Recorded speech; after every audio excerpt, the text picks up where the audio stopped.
जय हिंद साथियों, Rouse academy के ऑफिशियल यूट्यूब चैनल पे आप सभी का एक बार फिर से स्वागत है।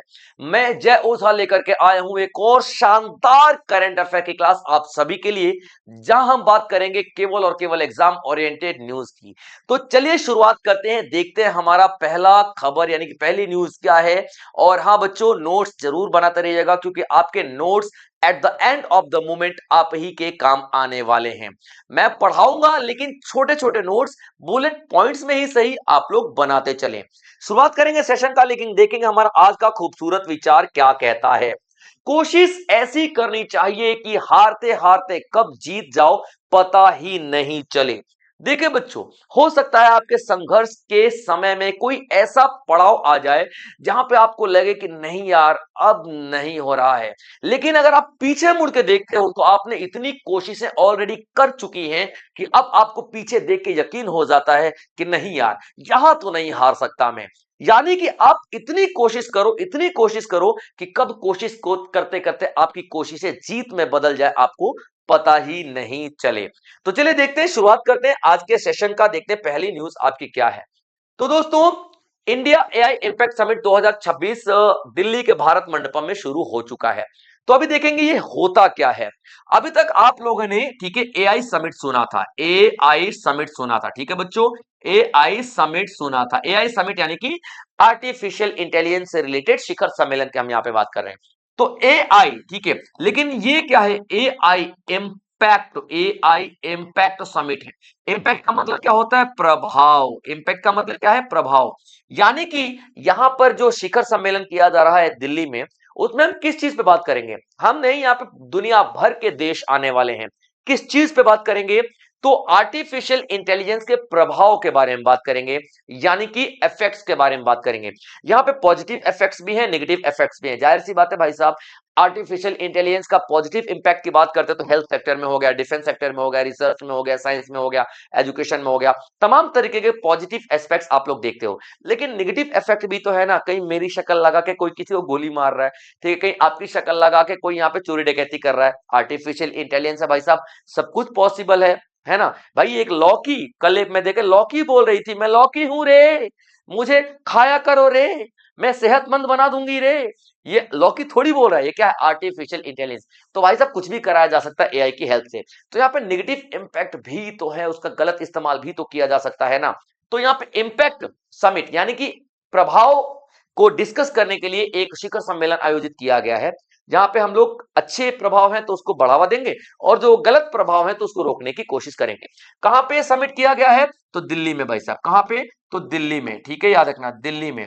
और दिल्ली में कहां पे, तो भारत मंडपम में, ठीक है बच्चे, भारत मंडपम में किया जा रहा है, ठीक है, याद रखना। और भारत मंडपम में आप देखना, जो तमाम बड़ी बड़ी मीटिंग्स होती हैं जो हमारे सरकार की, वो भारत मंडपम में ही की जाती हैं। तो दिल अभी भारत ये जो मेजबानी भारत ही कर रहा है इसकी, और ग्लोबल साउथ का सबसे बड़ा इवेंट है ये इस वक्त। ग्लोबल साउथ का सबसे बड़ा इवेंट है इस वक्त, ठीक है बच्चों, ग्लोबल साउथ। अच्छा, ग्लोबल साउथ क्या होता है, ध्यान सुनना। ग्लोबल साउथ का सबसे बड़ा इवेंट, ग्लोबल साउथ में हम लोग देख लेते हैं जैसे कि ऑस्ट्रेलिया, ये एशिया के कुछ देश आ जाते हैं, लेटिन अमेरिका के कुछ देश आ जाते हैं, अफ्रीका के कुछ देश आ जाते हैं, जो कि बहुत ही ज्यादा गरीब देश हैं, जहां पे शिक्षा भी नहीं है, गरीबी बहुत ज्यादा है, निर्धनता बहुत ज्यादा है। उस देशों उन देशों का सबसे बड़ा इवेंट यहाँ पे हो रहा है। अब मैं ये नहीं कहने की कोशिश कर रहा हूं कि भाई भारत भी उन देशों में आता है, मैं ये कह रहा हूं कि जब G20 का जो समिट हुआ था ना, तो भारत ने क्या बोला था, इन देशों का लीडर बनूंगा मैं, क्योंकि इन देशों की आवाज गरीब होने की वजह से कोई भी नहीं सुनता है, ना यूनाइटेड नेशन में सुना जाता है, और ना ही वर्ल्ड बैंक में, ना ही वर्ल्ड हेल्थ ऑर्गेनाइजेशन में, यानी कि तमाम जो इंटरनेशनल ऑर्गेनाइजेशंस है आप देखोगे तो इन गरीब देशों की कोई भी आवाज नहीं सुनता है, यानी कि इनकी आवाज को दबा दिया जाता है, बड़े बड़े देश दबा देते हैं। तो भारत ने बोला नहीं भाई, इनकी आवाज को अब हम यहाँ पे उठाएंगे, इनकी आवाज बनेंगे, ग्लोबल साउथ की आवाज बनेंगे। इसीलिए भारत बार बार कह रहा है कि ग्लोबल साउथ का सबसे बड़ा इवेंट है, ना कि भारत का सबसे बड़ा इवेंट है, यानी कि ग्लोबल साउथ को बार बार यहाँ पे हाईलाइट करने की कोशिश की जा रही है, ठीक है बच्चे। चलिए अब देखो आप लोग यहाँ पे कि अब चूंकि पूरी दुनिया के लिए ये एक बहुत बड़ा मिसाल बन रहा है, तो भारत ने यहाँ पे एक थीम भी रखा है पूरी दुनिया के लिए। ठीक है, पूरी दुनिया के लिए थीम रखा है, थीम रखा है, और ये पूरी दुनिया के लिए थीम रखा है। थीम का है, थीम क्या है? सर्वजन हिताय सर्वजन सुखाय। सर्वजन, सर्वजन हिताय। ठीक है बच्चों, सर्वजन हिताय सर्वजन सुखाय। सर्वजन सुखाए, इसका क्या मतलब है भाई साहब? इसका मतलब यह है कि भारत सभी का भला चाहता है, तो हर कोई सुखी रहे, हर किसी का भला हो। तो इस थीम के साथ दिल्ली में ये किया जा रहा है। और कब से कब तक किया जा रहा है भाई साहब? तो 16 तारीख से लेकर 20 तारीख तक, यानी कि फरवरी को, 16 फरवरी से लेकर 20 फरवरी 2026 तक ये किया जा रहा है। ठीक है बच्चों, याद रखना। तो अब बात करेंगे कि इसका मेन मोटिव क्या होगा सर। तो इसमें जो डिबेट डिस्कशन होगी ना, तो आप लोग देखो, सबसे पहले देखते हैं कि आए कौन कौन से हैं। तो दुनिया भर से कौन कौन आएंगे? पॉलिसी मेकर्स आएंगे, पॉलिसी मेकर्स आएंगे, यानी कि जो नीतियां बनाने वाले लोग आएंगे, यानी कि बड़े बड़े देशों के जो नेता लोग हैं वो यहाँ पे आएंगे। बड़े बड़े देशों के डेलीगेट्स, यानी कि 60 से ज्यादा देशों के डेलीगेट्स यहाँ पर आएंगे, प्रतिनिधि आएंगे, बड़े बड़े पॉलिसी मेकर्स आएंगे, बड़े बड़े एक्सपर्ट्स आएंगे, यूनिवर्सिटी के बड़े बड़े प्रोफेसर आएंगे। ठीक है, 708 तो आर्टिफिशियल इंटेलिजेंस के एक्सपर्ट्स आएंगे, सब आएंगे। ठीक है, एक्सपर्ट्स आएंगे, एआई के जो एक्सपर्ट्स आएंगे वो यहाँ पर आकर के बातचीत करेंगे। ठीक है, एआई के क्षेत्र में जो स्टार्टअप्स हैं वो यहाँ पर आएंगे, बड़ी बड़ी बातें करेंगे, अपने अपने आइडिया शेयर करेंगे। ठीक है, और 13 देशों के स्टॉल्स लगाए गए यहाँ पे। 13 देशों के स्टॉल्स का मतलब क्या होता है? 13 देशों के क्या स्टॉल्स लगाए गए हैं, यानी पवेलियन लगाए गए हैं। ठीक है बच्चों, पवेलियन लगाए गए हैं। पवेलियन का मतलब क्या होता है? स्टॉल, एक स्टॉल, दो स्टॉल, तीन स्टॉल, चार स्टॉल, पांच स्टॉल, 13 देशों को स्टॉल लगाए गए हैं, जहां पे हर एक देश आर्टिफिशियल इंटेलिजेंस से रिलेटेड अपने आइडियाज को शेयर करेगा। ठीक है बच्चों, तो ये तमाम तरीके की चीजें आप लोगों को यहाँ पर दिखाई देंगी। अब हम यहाँ पे तीन चीजों को मेन लेकर के चल रहे हैं, यानी कि जो मेन मोटिव होगा ना, तीन सूत्रों पे बात की जाएगी, तीन सूत्रों के लिए किया जाएगा, जिनको हम P3 के नाम जानते हैं। एक पी का मतलब क्या होता है? पीपल, यानी कि लोग। एक पी का मतलब क्या होता है? पीपल, यानी कि लोग। दूसरा जो पी है उसको हम लोग बोलते हैं प्रोग्रेस। ठीक है बच्चों, दूसरा पी है जो प्रोग्रेस। तीन पी, ठीक है, पी पी पी के नाम से हम लोग इसको जानते हैं। ठीक है, याद रखना। तो एक आपका हो गया पीपल, दूसरा हो गया आपका प्रोग्रेस, यानी कि प्रोग्रेस, यानी कि विकास। ठीक है बच्चों, हिंदी में विकास। ठीक है बच्चों, प्रोग्रेस, विकास। ठीक है बच्चों, याद रखना। तो तीन पी के हम यहाँ पे बात करने वाले हैं। ठीक है, प्रोग्रेस हो गया, पीपल हो गया, प्रोग्रेस हो गया, और एक आप देखोगे प्लैनेट। ठीक है, एक आप देखोगे प्लैनेट, प्लैनेट यानी कि पृथ्वी। ठीक है बच्चों, यानी कि पृथ्वी। तो लोग, विकास, पृथ्वी, तीनों के लिए हम यहाँ पे बात करने वाले हैं। यानी कि आर्टिफिशियल इंटेलिजेंस का इस्तेमाल ऐसे करो कि लोगों के काम में आए, यानी कि हेल्थ के काम में, एजुकेशन के काम में। ऐसे करो कि जो विकास हो, हमारे जीडीपी में विकास हो, सर्विसेज में विकास हो, और प्लैनेट यानी पृथ्वी का कोई भी नुकसान ना हो। इनको हम तीन सूत्र कहते हैं। आपसे पूछा जा सकता है कि कितने सूत्र डिसाइड किए गए हैं यहाँ पे, तो तीन सूत्र डिसाइड किए गए हैं। इसके अलावा 7 चक्र डिसाइड किए गए हैं। इसके अलावा 7 चक्र डिसाइड किए गए हैं, 7 चक्र। ठीक है बच्चों, कितने? 7 चक्र डिसाइड किए गए हैं। 7 चक्र का मतलब क्या होता है? बात तो इन पे करेंगे, है ना, लेकिन एक्शन क्या लेंगे? इनके लिए एक्शन लेंगे, लेकिन एक्शन क्या लेंगे? क्या एक्शन लेंगे? ध्यान से सुनिएगा। 7 चक्रों की बात कर लेते हैं। ठीक है, सबसे पहले ह्यूमन कैपिटल की हम बात करते हैं। पहला चक्र याद रखना, ह्यूमन कैपिटल की हम यहाँ पे बात करेंगे। ह्यूमन कैपिटल का मतलब मानव संसाधन की बात करेंगे। सबसे पहले ह्यूमन कैपिटल की बात करेंगे, यानी कि ह्यूमन कैपिटल की बात करेंगे तो हम एजुकेशन की बात करेंगे, सेहत की बात करेंगे, यानी कि हेल्थ की बात करेंगे। उसके बाद इंक्लूजन की बात करेंगे, यानी कि पूरी दुनिया की बात हो रही है ना बच्चों, तो आप लोग देखोगे कि हम लोग अमीर देशों की भी बात करेंगे, गरीब देशों की भी बात करेंगे, यानी आर्टिफिशियल इंटेलिजेंस सभी के लिए होना चाहिए, चाहे वो अमीर देश हो या फिर गरीब देश हो। उसके बाद आप देखोगे सुरक्षित आर्टिफिशियल इंटेलिजेंस होना चाहिए, रेजिलियंस होना चाहिए, यानी कि भविष्य में अगर कोई ऐसी प्रॉब्लम आ जाती है तो आर्टिफिशियल इंटेलिजेंस उन सारी प्रॉब्लम्स को समझे और सॉल्व करने में सक्षम हो। विज्ञान के क्षेत्र में भी हम लोग इस्तेमाल करेंगे। डेमोक्रेटाइजिंग का मतलब क्या होता है? डेमोक्रेटाइजिंग रिसोर्सेज का मतलब क्या होता है? एआई जो आर्टिफिशियल इंटेलिजेंस है भैया, वो सभी के लिए होना चाहिए। ठीक है, सभी के लिए, चाहे वो गरीब देश हो या फिर अमीर देश हो, सभी के लिए होना चाहिए। और ऑफ कोर्स इकोनॉमिक ग्रोथ होनी चाहिए। तो 7 चक्र, 3 सूत्र के दम पर ये पूरा पूरा इवेंट किया जा रहा है। क्लियर बच्चों? तो आप लोग यहाँ पे देख लोगे, सारी डिटेल मैंने आप लोगों को दे दी है, और सारी की सारी डिटेल इंपॉर्टेंट है। चलिए, ओल्ड चिक्की सेंटिनरी इनॉग्रेटेड इन न्यू दिल्ली, यानी कि नई दिल्ली में ओल्ड चिक्की लिपि शताब्दी का उद्घाटन किया गया। अब देखिए ओल चिकी लिपि क्या है ना, जैसे कि हिंदी की देवनागरी लिपि है ना, उसी तरीके से एक ओल चिक्की लिपि है। क्या है बच्चों? ओल चिक्की लिपि है। ठीक है बच्चों, ओल चिक्की लिपि है, यानी कि एक स्क्रिप्ट है। क्लियर बच्चों, एक स्क्रिप्ट है ओल चिक्की, याद रखना। और किस भाषा की स्क्रिप्ट है? तो संथाली भाषा की स्क्रिप्ट है ये। ठीक है बच्चों, यानी कि संथाली भाषा की स्क्रिप्ट है। अब ये संथाली भाषा किस तरह बोली जाती है? तो आप जो बंगाल वाला पूरा बेल्ट एक तरीके से उठा लो, जिसमें आप लोग देखोगे असम देख लोगे, ठीक है, उसमें आप लोग असम देख लोगे, आप उसमें झारखंड देख लोगे, कुछ हद तक बिहार भी देख लोगे, ठीक है, बंगाल भी देख लोगे कुछ हद तक। ठीक है बच्चों, याद रखना उड़ीसा में सबसे ज्यादा देखोगे, और ये असम में। ये पूरा का पूरा जो बेल्ट है ना बच्चों, ये पूरे के पूरे बेल्ट में आप लोगों को दिखाई देंगे ओल चिकी भाषा बोलने वाले। तो उसी ओल चिकी भाषा की जो स्क्रिप्ट है, जो संथाली भाषा बोलने वाले हैं, संथाली भाषा का जो स्क्रिप्ट है ओल चिकी है। ठीक है, अब इसकी समस्या क्या थी? इस भाषा की कोई स्क्रिप्ट ही नहीं थी। जैसे कि हम लोग लिखने में होता है ना, लिखने वाली भाषा नहीं, ये बोलने में आते हैं। जैसे कि हमारी भोजपुरी भाषा है, ठीक है, का हो का कर तारा चल तारा की ना, ठीक है, तो हम लोग वही बोलेंगे चल तारा की ना, वही हिंदी में ही लिखेंगे हम लोग। हमारी कोई अलग से लैंग्वेज नहीं है। जैसे कि आप लोग देखना, उड़िया लिखने में अलग से आती है, बंगाली लिखने में अलग से आती है, अक्षर अलग अलग बनते हैं। नहीं, हमारा अक्षर र ट क प भोजपुरी का भी वही बनता है। तो हमारी भोजपुरी की कोई स्क्रिप्ट नहीं है, तो वैसे इनकी भी कोई स्क्रिप्ट नहीं थी। तो एक 1925 में स्क्रिप्ट बनाई गई पंडित रघुराम मुर्मू जी ने। ठीक है, याद रखना क्या नाम है इनका? रघुराम मुर्मू जी ने ये बनाई। ठीक है बच्चों, रघुराम मुर्मू जी ने ये पूरी की पूरी स्क्रिप्ट बनाई, और 2025 में इसका 100 साल पूरा हो चुका है। ठीक है बच्चों, 100 साल पूरा हो चुका है, तो उसी का सेलिब्रेशन यहां पर किया गया है दिल्ली में। ठीक है, सेलिब्रेशन किया गया है। ठीक है बच्चों, 100 साल का सेलिब्रेशन किया गया है, यानी कि जश्न मनाया गया, और दिल्ली में मनाया गया। और किसके द्वारा? द्रौपदी मुर्मू जी के द्वारा। ठीक है बच्चों, द्रौपदी मुर्मू जी के द्वारा। ठीक है, मुर्मू जी के द्वारा। ठीक है बच्चों, याद रखना।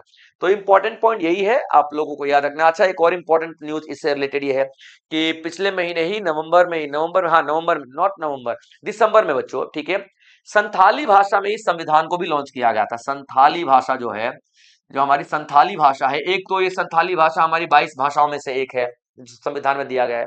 अब संथाली भाषा में संविधान को भी लॉन्च किया गया था, और द्रौपदी मुर्मू ने ही लॉन्च किया है भाई साहब। इंपॉर्टेंट पॉइंट आपको समझना पड़ेगा यहाँ पे। ठीक है, चलिए, तो ये ओवरऑल जो न्यूज क्या कह रही है, राष्ट्रपति द्रौपदी मुर्मू ने नई दिल्ली में सांस्कृतिक मंत्रालय द्वारा आयोजित ओल चिकी लिपि के 100 साल पूरे होने का जश्न का उद्घाटन किया। इसे 1925 में पंडित रघुनाथ मुर्मू जी ने आविष्कृत किया था, जिसने जिसने संथाली भाषा लेखन का माननीकृत किया। क्लियर बच्चे यहाँ पे? चलिए आगे बढ़ लेते हैं, आगे देखते हैं। फ्रांस और इंडिया ने साथ में मिलकर हैमर प्रिसीजन वेपन बनाने का डिसीजन लिया है। हैमर, जहां पर भी शब्द आ जाता प्रिसीजन, इसका मतलब क्या है? एक सटीक निशाना। प्रिसीजन का मतलब सटीक, यानी कि यार गोली पकड़ के दाग दिया तो सीधा वहां पे निशाने पे जाकर लगेगा ही लगेगा। तो इसी तरीके का हथियार बनाया जा रहा है हैमर। ठीक है, याद रखना, हैमर, हैमर हथियार बनाया जा रहा है, याद रखना है। Clear point? हैमर, हैमर हथियार बनाया जा रहा है, हैमर। ठीक है बच्चों, हैमर जो मिसाइल बनाई जा रही है। क्लियर बच्चों, याद रखना है। ठीक है, ये बनाया जा रहा है भारत और फ्रांस के द्वारा। ठीक है, भारत और फ्रांस के द्वारा यहां पर बनाया जा रहा है। ठीक है बच्चों, याद रखिएगा। इसके लिए दोनों देशों के बीच में मेमोरेंडम ऑफ अंडरस्टैंडिंग साइन किया गया है, एमओयू साइन किया गया। एमओयू का मतलब क्या होता है हिंदी में? समझौता ज्ञापन। ठीक है बच्चे, समझौता ज्ञापन कहते हैं हम इसे, समझौता ज्ञापन साइन किया गया है। अब दोनों मिलकर के साथ में भारत में ही निर्माण होगा इसका, भारत में ही निर्माण होगा इसका, याद रखिएगा। अब भारत की तरफ से कौन सी कंपनी रहेगी भाई साहब? तो बीईएल करेगी। ठीक है, और जब फ्रांस की तरफ से कौन सी कंपनी रहेगी? तो सफरान कंपनी रहेगी। ठीक है बच्चों, सफरान कंपनी रहेगी। तो दोनों कंपनियां मिल करके क्या बनाएंगी? हैमर बनाएंगी। अब हैमर का फुल फॉर्म देख लेते तो आपको पता चल जाएगा हैमर क्या है। ठीक बच्चों, highly agile modular munition extended range, ये यानी कि उच्च चुस्त दुरुस्त मॉड्यूलर गोला बारूद फेंकने वाला और लंबी सीमा तक फेंकने वाला एक हथियार है। ठीक है बच्चों, ओवरऑल कॉन्सेप्ट ये। ठीक है, याद रखना। और ये कहां पर मेमोरेंडम ऑफ अंडरस्टैंडिंग साइन किया गया है? तो दिल्ली में साइन किया गया है। और इवेंट कौन सा था? तो भारत और जापान के बीच में हर साल एक ऐसी तरीके का एग्रीमेंट साइन किया जा रहा है, तो उसी का जो एनुअल सिक्स्थ एडिशन है एनुअल का, ठीक है बच्चों। और दोनों देशों को जो रक्षा मंत्री है उन्होंने सिग्नेचर किया है। दोनों देशों के रक्षा मंत्री में आप राजनाथ सिंह देख लोगे भारत की तरफ से भाई साहब, और कैथरीन वोथरिन देख लोगे जो कि फ्रांस के रक्षा मंत्री है, ठीक है बच्चों। तो इंपॉर्टेंट डील आप लोगों को यहां पर देखने के लिए मिलेगी फ्रांस और भारत दोनों के बीच में। चलिए आगे बढ़ लेते हैं। नॉर्वे जीत गया है। नॉर्वे ने मिलानो कार्टिना 2026 में रिले स्वर्ण पदक जीता है, ठीक है बच्चों, याद रखना। रिले क्या होता है? देखिए रिले होता है जैसे कि आप देखना, चार लोग, लंबा भी हो सकता है, जैसे एक बंदा यहां से दौड़ेगा, इसे कुछ पकड़ाएगा और यहाँ पे पकड़ाएगा इसे, और ये मतलब चार पांच लोग मिलकर के रिले रेस लड़ते हैं, है ना। मैं दौड़ दौड़ जाऊंगा, उसको पकड़ा दूंगा, ये मारकर वो लेके भागेगा, ऐसे भागेगा। तो लंबी लंबी रेस होती है, ठीक है।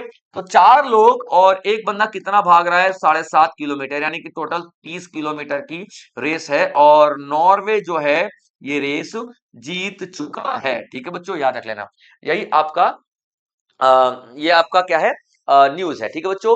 तो नॉर्वे जीत चुका है मेंस का 4x7.5 किलोमीटर, यानी कि total 30 kilometre relay gold medal जीत चुका है, ठीक है बच्चों। और इवेंट कौन सा था?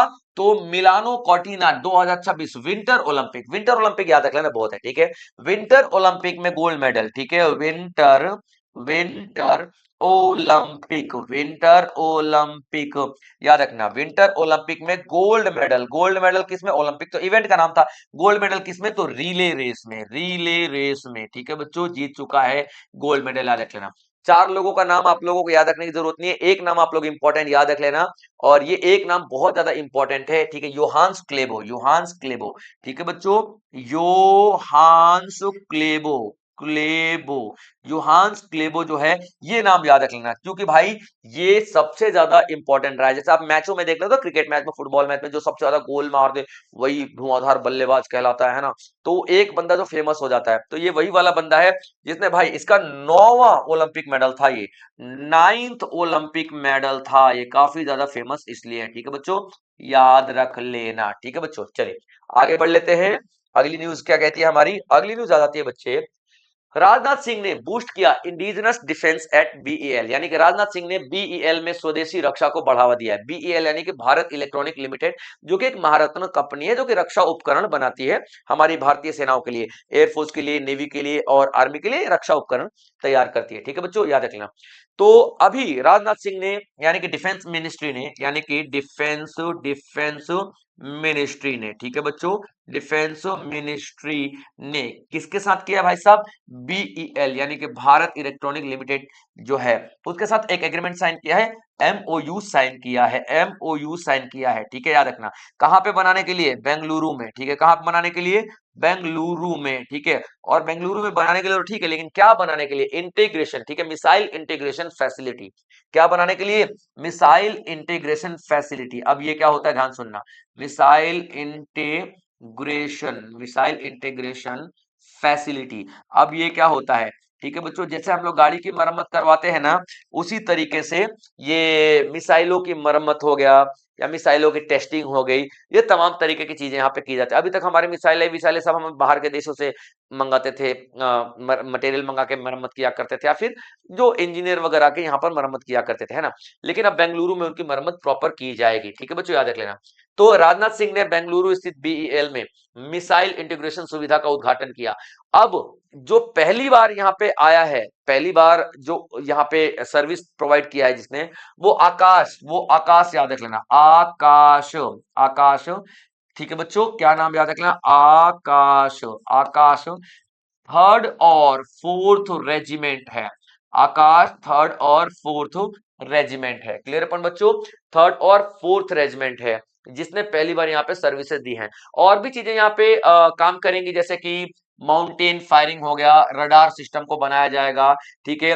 QRSM यानी कि क्विक रिएक्शन वाली जो मिसाइल है, देखा दुश्मन को धाड़ मार दिया, इस तरह की मिसाइलें हो गई। LC यानी कि लाइट कॉम्बैट एयरक्राफ्ट जो हो गए, ये सब मतलब तमाम तरीके के हथियारों की यहाँ पर देखभाल की जाएगी और यहाँ पे बनाने की मरम्मत करने की कोशिश की जाएगी। ठीक है बच्चों, याद रखिएगा। तो राजनाथ सिंह ने बेंगलोर स्थित बीईएल में मिसाइल इंटीग्रेशन सुविधा का उद्घाटन किया। ठीक है बच्चों, इंपॉर्टेंट पॉइंट। एम्स ने कंडक्ट किया है अंटार्कटिका में, दिल्ली में बैठे बैठे एम्स ने अंटार्कटिका में अल्ट्रासाउंड कर दिया भाई साहब, 12,000 किलोमीटर दूर अंटार्कटिका में, समझिए।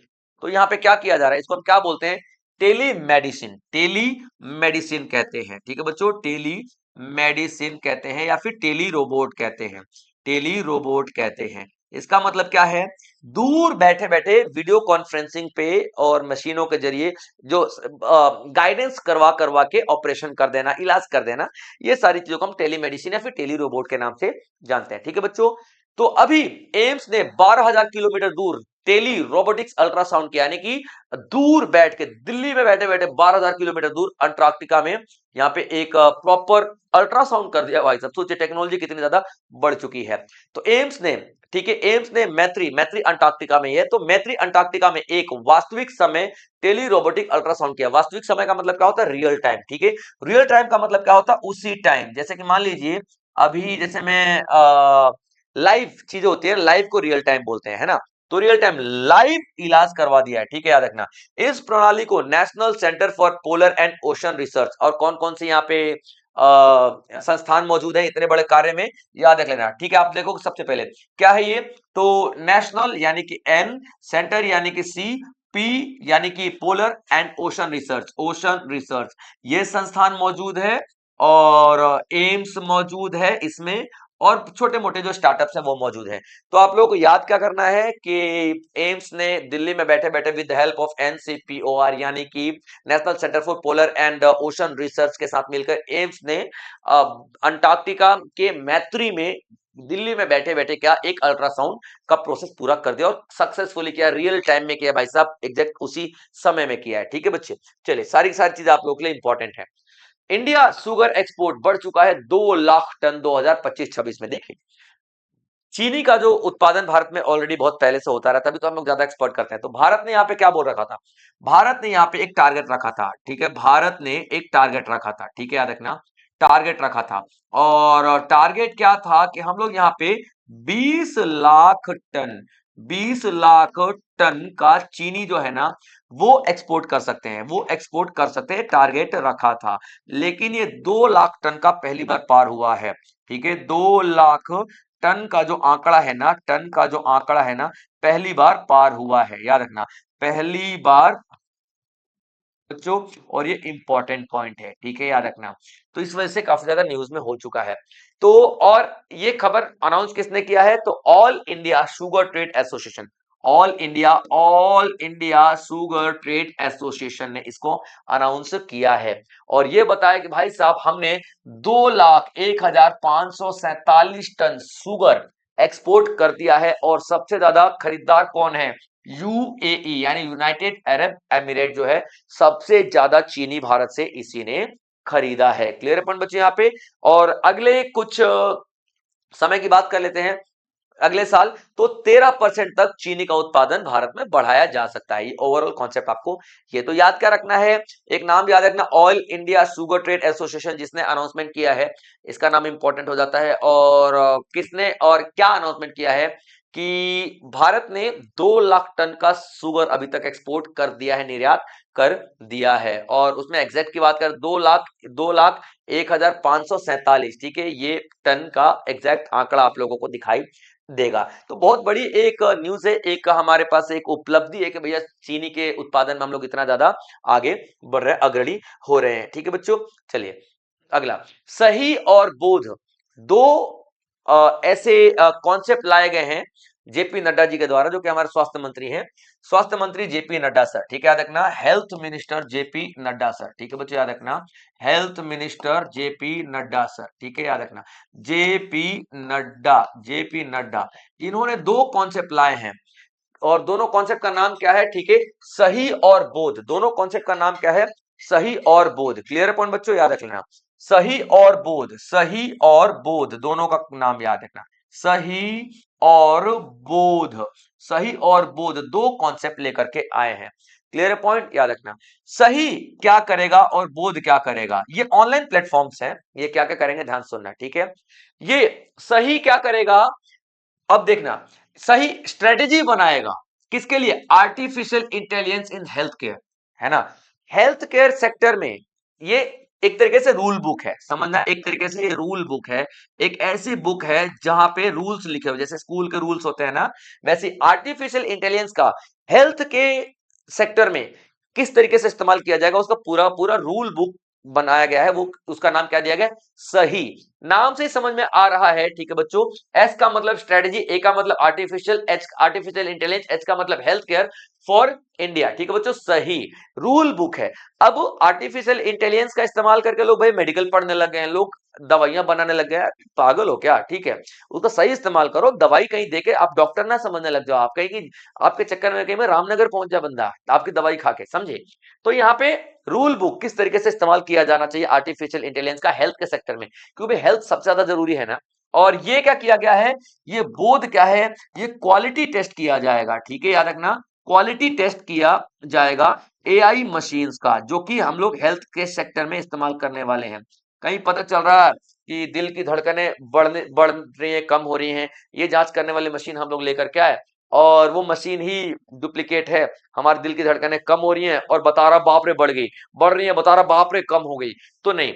तो ये हेल्थ की बात है ना यार, पूरी दुनिया में इंसान क्या ही करते हैं ना, पापी पेट का सवाल है, सेहत की बात है भैया। एक अगर चिमटी कट जाते तो इंसान परेशान हो जाता है, सेहत इतना ज्यादा परेशान कर देता है ना। तो सेहत यानी कि जीवन के मामले में खिलवाड़ नहीं किया जा सकता, इसलिए जेपी नड्डा में दो कॉन्सेप्ट निकाले हैं, सही और बोध, ठीक है। सही क्या करेगा भाई साहब, एक रूल बुक बनाएगा आर्टिफिशियल इंटेलिजेंस को किस किस तरीके से इस्तेमाल करना है, और क्वालिटी कौन जज करेगा, बोध क्वालिटी जज करेगा, ठीक है बच्चों, याद रखना, क्लियर पॉइंट। तो और ये अनाउंसमेंट कहां पे किया गया ये भी याद रख लेना। अभी मैंने आपको पहला ही जो न्यूज बताया था, ठीक है, इंडिया एआई समिट, ठीक है, याद रखना, इंडिया एआई समिट जो है किया गया है, ठीक है, India AI summit, AI summit जो है, ठीक है बच्चों, याद रखना, इंडिया एआई समिट 2026 वाला जो दिल्ली में भारत मंडपम में हो रहा है, वहां पे सारी सारी अनाउंसमेंट किया गया है, ठीक है बच्चों। चलिए अगली न्यूज देख लेते हैं। अभी अमित शाह ने लॉन्च किया है, गांधीनगर में सीबीडीसी आधारित डिजिटल पीडीएस सिस्टम शुरू किया गया, ठीक है। अब ये होता क्या है, सबसे पहले देख लेते हैं इसके जो टर्म्स हैं क्या क्या हैं। सबसे पहले गांधीनगर में किया गया, गांधीनगर गुजरात में सभी को पता है, सीबीडीसी आधारित डिजिटल पीडीएस सिस्टम शुरू किया गया है। तो पीडीएस क्या होता है, पहले ये ध्यान दें, पब्लिक डिस्ट्रीब्यूशन सिस्टम, ठीक है बच्चों, क्या है ये, पब्लिक डिस्ट्रीब्यूशन सिस्टम, ठीक है बच्चों, याद रखना, पब्लिक डिस्ट्रीब्यूशन सिस्टम कहते हैं इसको। अब ये क्या सिस्टम है भाई साहब, कौन सी प्रणाली है, तो इस बोरी लेके पहुंच जाते हो ना, ठीक है, 5 किलो 4 किलो 6 किलो राशन दे दो सर, तो सरकार यही तो पब्लिक डिस्ट्रीब्यूशन सिस्टम है। इसी तरीके सार्वजनिक वितरण प्रणाली, जिसको हम लोग हिंदी में कहते हैं सार्वजनिक वितरण प्रणाली, ठीक है बच्चों, सार्वजनिक वितरण प्रणाली ये कहते हैं हम लोग इसको, ठीक है बच्चे, सार्वजनिक वितरण प्रणाली जो हम इसको कहते हैं, ठीक है, याद रखना। तो पब्लिक डिस्ट्रीब्यूशन सिस्टम में पहले जब राशन वाशन मिलता था, अब अमित शाह ने बोला कि अब राशन नहीं मिलेगा, अब आपको क्या मिलेंगे, पैसे मिलेंगे, क्या मिलेंगे, पैसे मिलेंगे, उसी पैसे से आप लोग राशन खरीद लेना। और जो पैसे मिलेंगे ना, वो पैसे किस फॉर्म में मिलेंगे, सीबीडीसी के फॉर्म में मिलेंगे, यानी कि सेंट्रल सीबीडीसी के फॉर्म, यानी central board, central bank, not board, central bank, central bank digital currency, क्या फुल फॉर्म है, central central bank bank digital currency, यानी कि कैश नहीं मिलेगा, याद रखना, जैसे फोन पे पेटीएम वगैरह है ना डिजिटल करेंसी, वैसे आपको डिजिटल करेंसी मिलेगी। लेकिन ये डिजिटल करेंसी किसने अनाउंस लॉन्च किया है, तो सेंट्रल बैंक यानी कि आरबीआई ने लॉन्च किया है। यानी कि आपके फोन में, जैसे फोन में जाता है ना, फोन पे में पैसे जाते हैं, वैसे फोन पे में चले जाएंगे, उसी फोन पे वाला जो पैसा है आप इस्तेमाल करोगे राशन खरीदने में। लेकिन यहाँ पे फोन पे नहीं जाएगा, आपको आरबीआई का एक एप्लीकेशन डाउनलोड करना पड़ेगा, और उसी में ये सेंट्रल बैंक का डिजिटल करेंसी आ जाएगी, जैसे मान लो 500 रुपए आ गए, उस 500 रुपए का आप राशन खरीद सकते हो, कुछ भी खरीद सकते हो, क्लियर पॉइंट बच्चों। तो अमित शाह ने अभी गांधीनगर में शुरू कर दिया है ये सिस्टम, अब धीरे धीरे पूरे देश में ये सिस्टम शुरू हो जाएगा, क्लियर पॉइंट बच्चों, याद रखना। इससे क्या होगा, ट्रांसपेरेंसी बढ़ेगी, पारदर्शिता बढ़ेगी, कि वो घपले बहुत होते थे यार, 10 किलो चावल आ रहा है तो दुकानदार लोग 8 किलो चावल दे देते हैं, 2 किलो गुल कर जाते हैं, है ना, तो घपले बहुत ज्यादा हो जाते हैं। तो ये घपले नहीं होंगे क्योंकि सब कुछ अब ऑनलाइन हो चुका है भाई साहब।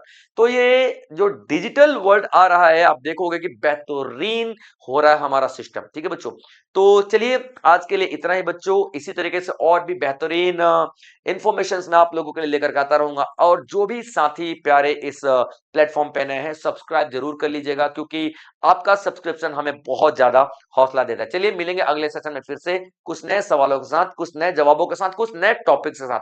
तब तक आप लोग अपना ध्यान रखेंगे बच्चों। जय हिंद।